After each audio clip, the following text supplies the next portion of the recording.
அதில் காலையில் சென்னை அருகில் மதுரவாயல் பகுதியில் ஒரு பெண் தற்கொலை செய்திருக்கிறார். வீட்டிலே மிக குறைவான மதிப்பெண்களை பெற்ற காரணத்தால். இதற்கு பெற்றோர்களும் ஒரு காரணம்.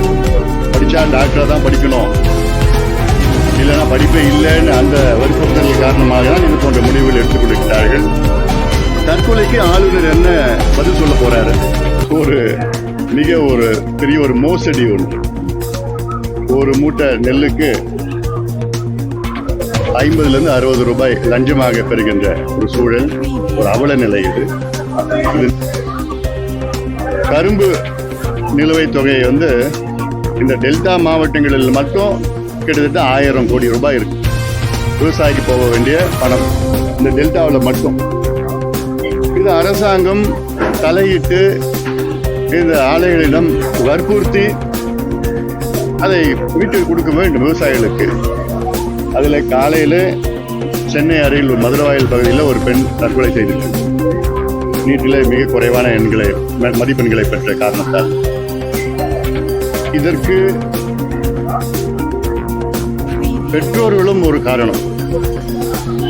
பெற்றோர்களுடைய அழுத்தம் தாங்க முடியாமல் தான் இது போன்ற முடிவுகளில் ஈடுபட்டு கொண்டிருக்கின்ற இந்த மாணவிகள்.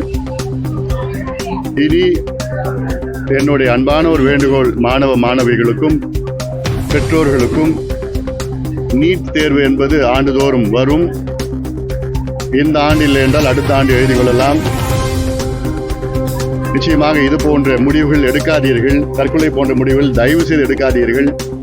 இன்னும் எத்தனையோ தொழில்கள் இருக்கிறது, எத்தனையோ வாய்ப்புகள் இருக்கிறது.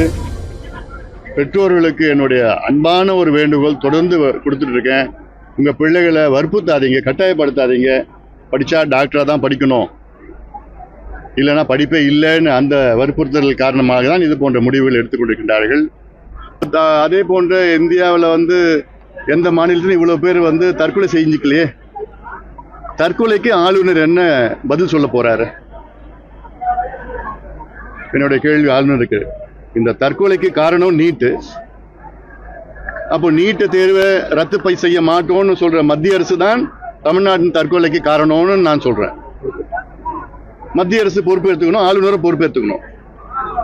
ஏன்னா டெல்டா பகுதியில் அதிகமாக நடந்துட்டு இருக்கு. அப்போ இதுக்கு ஒரு சிறப்பு கவனம் அரசு எடுக்கணும். முதலமைச்சர் கீழ் தான் காவல்துறை இயங்கிக் கொண்டிருக்கிறது. முதலமைச்சர் டெல்டா சம்பந்தமான ஒரு சிறப்பு கூட்டத்தை நடத்தி இங்க இருக்கிற காவல்துறை அதிகாரிகள் அனைத்தையும், மாவட்ட நிர்வாகிகள் அனைவரையும் அழைத்து அரை நாள் விவாதம் செய்து இதற்கு ஒரு தீர்வு காண வேண்டும். ஏன்னா இது ஒரு ஸ்பெஷல் கன்சிடரேஷன் முதலமைச்சர் பார்க்கணும். ஏன்னா தமிழ்நாட்டில் இது போன்ற குற்றங்கள் வேற எந்த பகுதியிலும் இல்லை, டெல்டால தான் இருக்கு, அதிகமா இருக்கு. இதை தடுப்பு நடவடிக்கையில் முதலமைச்சர் அவர்கள் சிறப்பு கவனம் எடுத்து ஈடுபடுவார்.